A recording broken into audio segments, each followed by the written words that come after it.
muitas vezes nos tirarmos de nós, de nossa fé e confiança. Há um Deus que a gente não viu, mas ouvimos de suas histórias, ouvimos Deus trabalhar de maneiras tremendas em nossas vidas, através dos relatos, através de nossas próprias testemunhas, quando a gente começamos a ver quem era nós, diante destas situações que estamos a vivenciar. Deus deu oportunidade ao ser humano que estava destituído de sua glória, de uma oportunidade maravilhosa que não poderíamos pagar com dinheiro nenhum. Foi as nossas salvações, foi o perdão dos nossos pecados. E quando a gente começamos a meditarmos este texto bíblico, que vai falar sobre esse tempo que Salomão trouxe esta maravilhosa oportunidade de fazer a casa de Deus, onde naquele momento, naquela época, o Espírito de Deus não habitava no homem, porque ainda precisava de fazer a obra da redenção. Deus precisava completar com a obra, porque todos nós somos falhos. É por isso que Paulo descreve em sua carta e diz: todos pecaram e destituídos estão da glória de Deus. E possamos observarmos que aquele momento, a única oportunidade de ter a presença de Deus era através do sacrifício de animais, era através que o povo viesse obedecer a sua voz. E era levado através de sacerdotes, sumos sacerdotes, levitas, que cantava, que fazia as oferendas, que estava ali para fazer sacrifício para o povo. E quando eles entravam no tabernáculo, observamos que a manifestação da glória de Deus, de maneira tão tremenda, era uma alegria muito imensa que aquele povo tinha quando o Senhor recebia o sacrifício daquele povo. Mas possamos observar quando Deus ele não aceitava o sacrifício. Aquele povo ficava triste porque sabia que não estava adequando ou estava agradando a Deus. E ali nós observamos que o sacerdote, ou sumo sacerdote, que sacrificaria a sua própria vida para oferecer sacrifício, para que o Senhor recebesse ali o perdão daquele povo. Mas quando observamos que quando Deus não aceitava aquele sacerdote que oferecia sacrifício, era fulminado pela glória de Deus. E isso abatia, isso entristecia, parecia que eles fracassaram, eles verdadeiramente não estavam diante de coração de Deus. E eles precisavam se arrepender, eles precisavam rasgar seu coração e dar verdadeiramente o melhor para Deus. Oferecer um sacrifício de louvor, oferecer verdadeiramente a sua vida consagrada a Deus. Mas enquanto o povo não entendesse isso, muitas pessoas ou muitos homens de Deus que foram escolhidos, separados para fazer sacrifício. Você já pensou se a gente vivenciasse nesse tempo da lei, esse tempo tão difícil, tão escasso, que muitas pessoas aí fora vivenciaram a dificuldade de ter Deus, de conhecer Deus como hoje a gente conhecemos Deus de uma maneira no meio da tormenta, no meio da dificuldade, no meio das situações que vêm sobre nossas vidas. E a gente podemos agradecer a Deus, porque cada momento que a gente passamos por altos e baixos, cada momento que a gente passamos por momentos difíceis, a gente pode ver Deus trabalhando ao nosso favor. Mas como você possa dizer isso? Se muitas vezes fere a nossa alma, as angústias, as situações que muitas vezes a gente projeta, a gente preparamos, a gente fazemos o que é certo e muitas vezes a situação dá tudo errado. Mas possamos observarmos a orientação de Deus quando o Senhor fala através de Salomão. Uma responsabilidade muito séria para que nós entendamos hoje que Deus, Ele é sério, que Deus, Ele é amor, mas também Ele é justiça. Ele faz as nossos desejos, Ele cumpre com a sua palavra. Deus não quer o nosso ouro, Deus não quer a nossa prata, Deus não quer a nossa glória, mas o que Deus quer é a sinceridade. Deus quer muitas vezes que nós sejamos sinceros a Ele, que viemos com a nossa vida totalmente santificada, obediente à sua palavra. E é por isso que quando Salomão, descrevendo este texto, esta recomendação de Deus, Salomão agradece a Deus pelo tempo que foram construído para Deus habitar ali, para Deus trabalhar ali, porque outra hora era momento que no deserto era levantado os tabernáculos, era desmontado, e o povo peregrinando, o povo andando por muitos lugares, mas ainda não tinha acesso de onde a casa de Deus poderia ser feita. Mas chegou o tempo que Deus revela a Davi de onde seria construído ao templo de adoração a Deus, para que aquele povo viesse sacrificar, para que aquele povo viesse dar sua vida de uma maneira tremenda. E quando Davi, com seu desejo de construir o templo de Deus, aleluia, quem é que não quer fazer o melhor para Deus? Quem é que não quer oferecer algo mais importante para Deus? Mas possamos observarmos isso, que quando Davi foi construir o templo, mas diz a Bíblia que Davi não podia, em suas mãos estava sangues que foram tirados de pessoas de seus inimigos, a qual Deus deu habilidade a Davi para ser um lutador, um guerreiro. Mas outra hora a gente possamos observar, Davi era apenas um pastor de ovelha, que apacentava ovelha, mas Deus capacitou Davi para ser um soldado, um guerreiro, para lutar, para agir.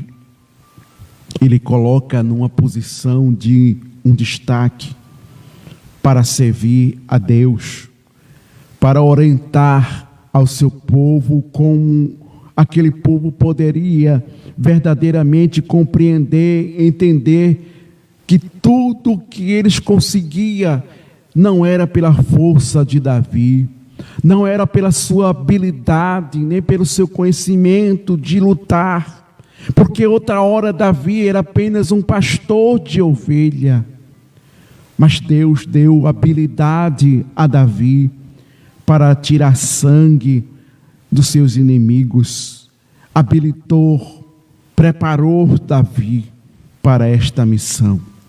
Mas Davi ensinou o povo que não era as suas condições, mas era Deus que estava lhe utilizando, lhe usando. E era por isso que Davi teve este desejo, aleluia, esse princípio de querer fazer o melhor para Deus.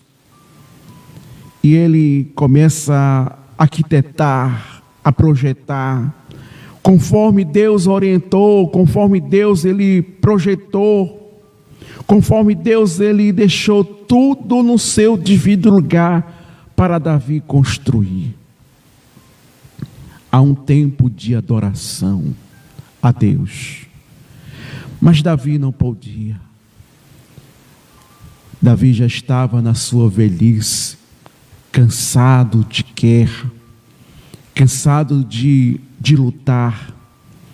A idade já consumiu as suas forças, as suas condições, e ali possamos observarmos que Deus, no meio daquelas situações que Davi estava a vivenciar, apesar de sua fragilidade que o homem apresenta, é por isso que Salomão, quando ele escreve na sua carta, que tudo tem o seu tempo determinado.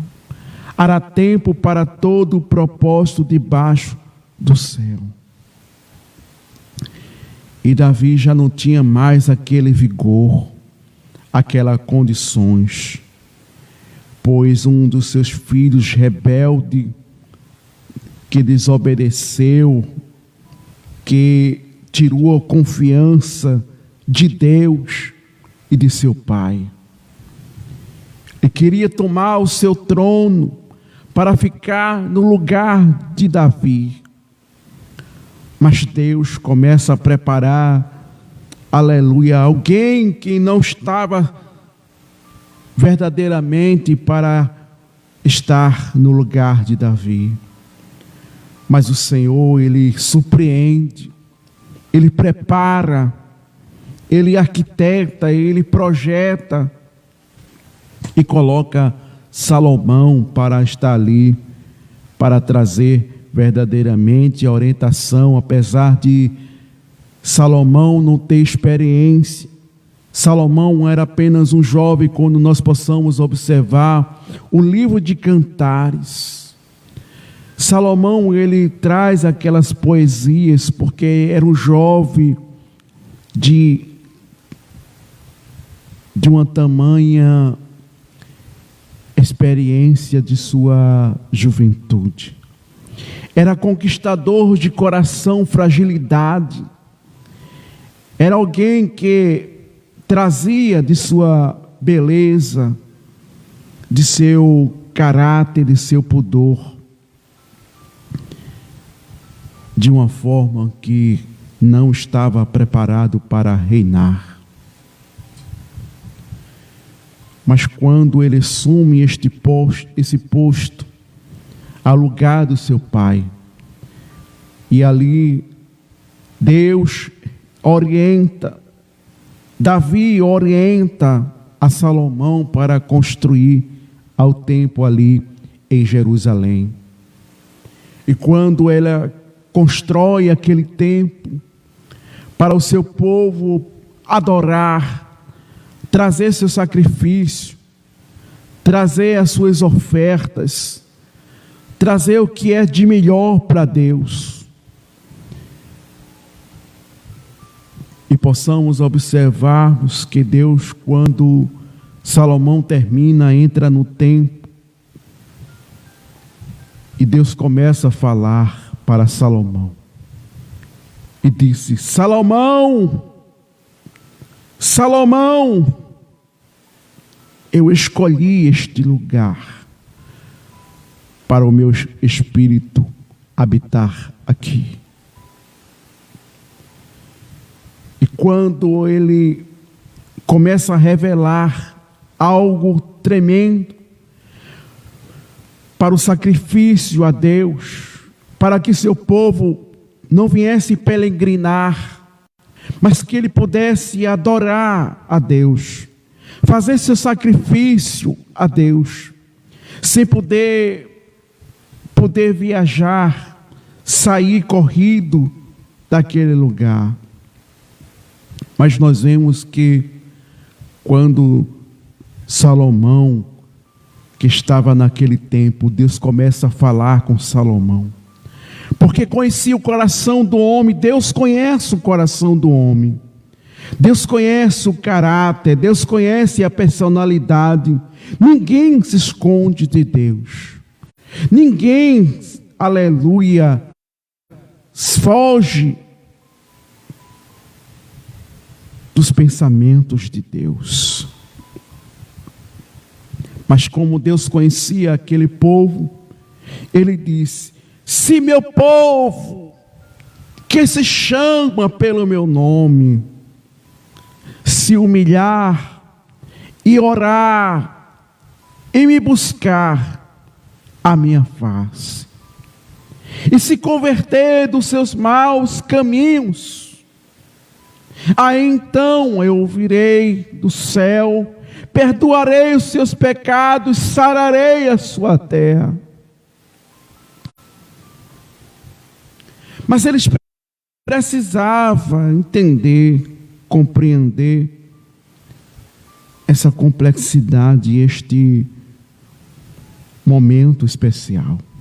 Do jeito que aquele povo estava, eles não poderiam estar agradando a Deus, porque qualquer sacrifício que eles fizessem,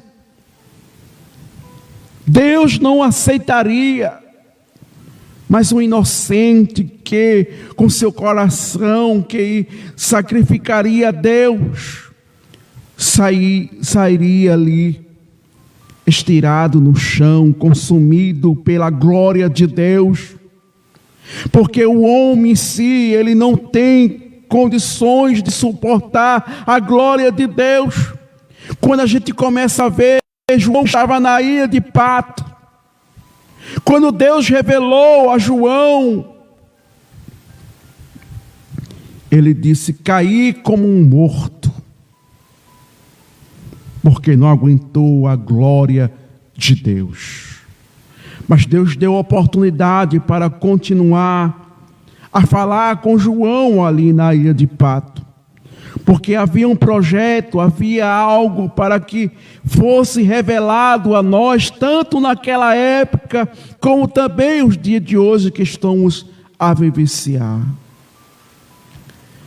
E quando começamos a ver este texto, se meu povo, que se chama pelo meu nome, nós temos um nome, um sobrenome, aonde a gente vamos, aonde a gente passamos, a gente somos conhecidos.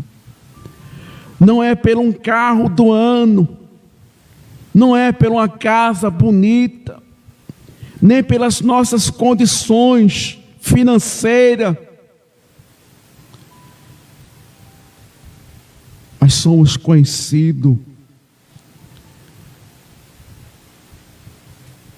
porque o Espírito de Deus habita no homem. Outra hora o Espírito de Deus habitava em templos construídos pela mão do homem. Mas hoje, Deus habita em você. Ele mora dentro de você. Nós não estamos sozinhos, mas temos a recomendação de Deus para nossas vidas, para que não venhamos entristecer o Espírito Santo de Deus. Precisamos, cada momento da nossa vida, renunciar, nos preparar, nos policiarmos a nossa vida diante dos nossos altares, que recebemos a presença do Espírito Santo de Deus. Quem é que te alegra no momento da tristeza? Quem é que renova as tuas forças?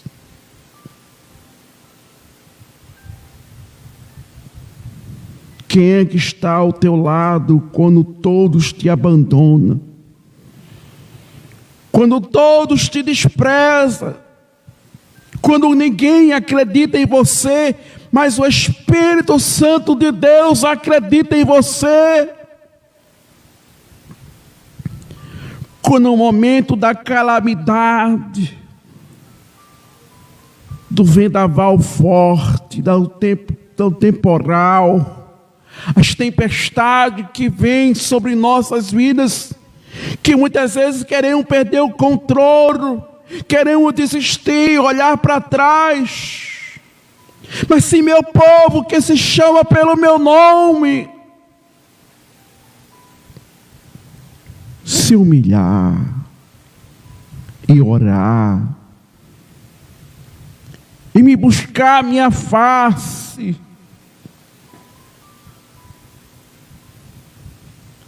nós precisamos entender isto, compreender o que a palavra de Deus está falando conosco.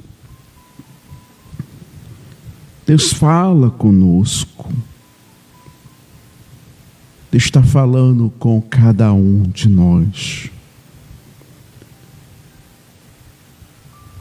Você não pode ser conhecido pelas mídias, conhecido pelo Brasil, conhecido muitas vezes por outros lugares. Porque quando nós viajamos para outro estado, vamos para outros lugares, para outro país, somos pessoas em terras estranhas. Somos pessoas desconhecidas. E a gente sabe que quando alguém é desconhecido, as pessoas não têm a plena confiança de confiar em nós. As pessoas não têm esta liberdade de lhe dar esta confiança.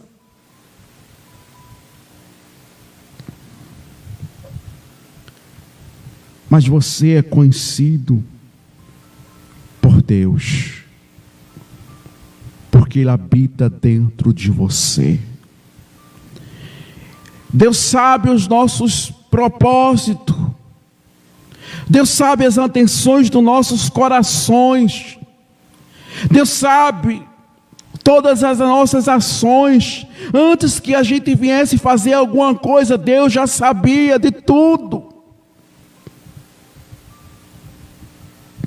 Não adianta ninguém colocar desculpa. Não adianta ninguém tentar colocar nenhuma enrolação. Mas se o Espírito Santo de Deus habita em você,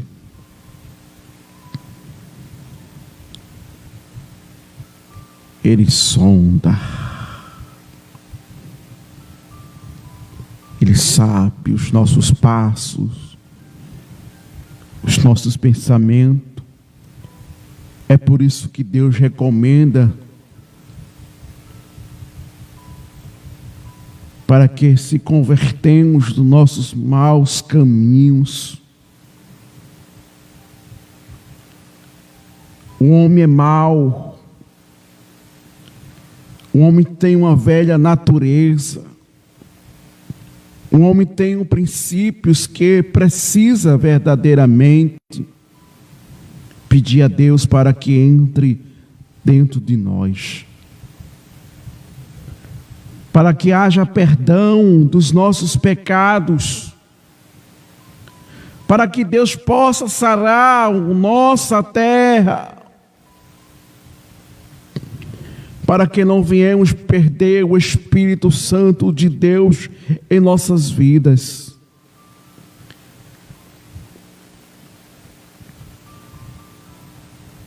Mas que Deus tenha de misericórdia de cada um de nós, nesta geração que estamos a vivenciar. Esta é uma geração conturbada, uma geração complexa, uma geração que precisa entender e compreender quem é Deus. quem habita dentro de nós.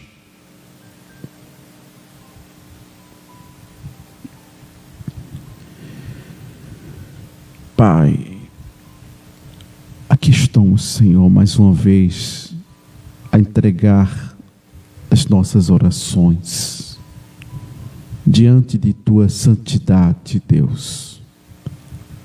Tu sabes quem somos nós, os nossos pensar, o nosso falar, o nosso agir, as nossas intenções diante das dificuldades, das situações que vêm sobre nossas vidas, Pai. Ajuda-nos a vivermos uma vida diante do Teu altar, para que possamos zelar pelo Teu Espírito Santo de Deus.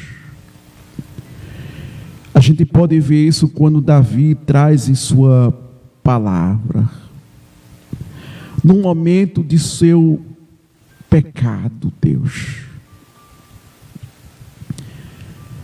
a amargura, a angústia que ficou para Davi, porque ele entendeu, apesar daquele tempo, Senhor,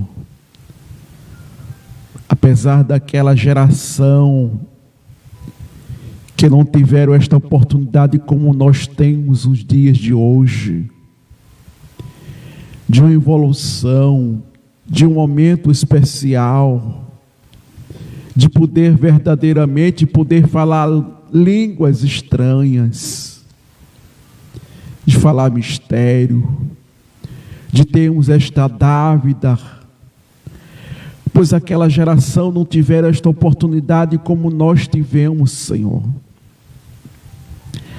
Mas aquela geração nos deram exemplos, nos deram verdadeiramente o significado da importância do Teu Espírito quando Davi pecou, Senhor. A amargura que gemeu no seu coração e na sua alma, mas ele faz uma oração para que o Senhor não venha perdoar os seus pecados, as suas transgressões. Ele pede que tire tudo dele, mas não retirasse o Teu Espírito Santo,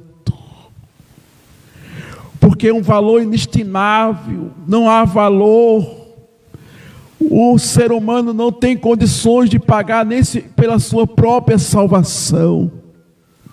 Imagine o Espírito Santo, Espírito Santo, ajude em cada momento das nossas vidas a buscar mais, a vivenciarmos a Tua palavra, o Teu querer. Ajuda aqueles que estão caídos, Espírito Santo, os que estão sem força, desaminados, aqueles que estão com pensamento ao contrário, estão perdendo a sua esperança, a sua fé, a sua confiança devido à situação que estamos a vivenciar, porque as lutas têm sufocado a muitos, têm oprimido a muitos, têm enfraquecido as suas esperanças. Mas te pedimos nesta hora, Pai, dás um renovo, enche agora, Senhor, do Teu Espírito. Espírito Santo, visita agora, Senhor, Teu povo, Teus filhos. Não olha para as nossas iniquidades, pelos nossos pecados, pelas nossas transgressões, mas que possamos ver como aquele cego de Jericó, aquela expressão, para alguém poderia ser uma expressão simples, de um clamor simples, como que Jesus parou para ouvir aquele cego, mas por sua inocência, pela sua pequenez, Assim nós clamamos também: Jesus, Filho de Davi, tem misericórdia de nós. Jesus, Filho de Davi, tem misericórdia de nós. Ajuda-nos, nos preenche os nossos corações da Tua presença, renovando, Senhor, crente que nunca mais falaram em mistério, nunca mais sentiu a Tua presença. Quantos que vão na igreja, sai da igreja, vão para a igreja, sai da igreja, mas apenas como se fosse uma loja que se bota uma fachada de um nome. Mas muda o quadro agora, Senhor. Muda essas situações. Dás agora o renovo espiritual. Dás agora a vida espiritual, Senhor. Quantos que estão na UTI, na CTI, não é fisicamente não, mas é espiritualmente, Pai. Dás agora a vida, Senhor. Vida, Senhor. Vai tendo encontro com estes que estão agora, estão à beira da sepultura espiritual, estão agora, Senhor, no momento da calamidade, da situação complexa. Mas renova, Senhor, renova as forças, os vigor, o amor no coração. Renova, Pai, renova, dás o renovo, Senhor. Assim como vemos lá no livro de Levítico, Senhor, a chama arderá continuamente sobre o nosso altar e não se apagará. Assim profetizo na vida de muitos, na vida que estes estão agora, neste momento. Senhor, vai acendendo a chama do Teu Espírito, vai acendendo, vai renovando, Pai, vai dando força, vai dando graça, vai dando alegria do Teu Espírito Santo. Não olha para as nossas transgressões, pelas nossas fraquezas, pelas nossas fragilidades, mas ajude, Senhor. Te pedimos também por aqueles que estão agora nas UTI, fisicamente, Pai, os que estão agora nos hospitais, precisando de uma cirurgia, precisando de um milagre, precisando de algo da Tua parte, Pai. Vai lá, visita aqueles que estão ali, talvez desenganados pela medicina. Quantos que muitas vezes faz como o rei Ezequias tem mostrado a Ti, Senhor, o que tem feito. Pessoas que têm sido o exemplo na Tua palavra, mas a vida surpreendeu, a situação, a calamidade, a noite escura chegou para muitos. Mas quantos agora estão apresentando, que se dedicaram à Tua obra, que pregava, que cantava, que se dedicava a fazer o Teu querer sem medir distância, mas por amor à Tua obra. Mas chegou o momento mais difícil de sua vida, mais delicada, mas consola, Pai. Dás o refrigério na sua alma amargurada, triste. Apesar de eles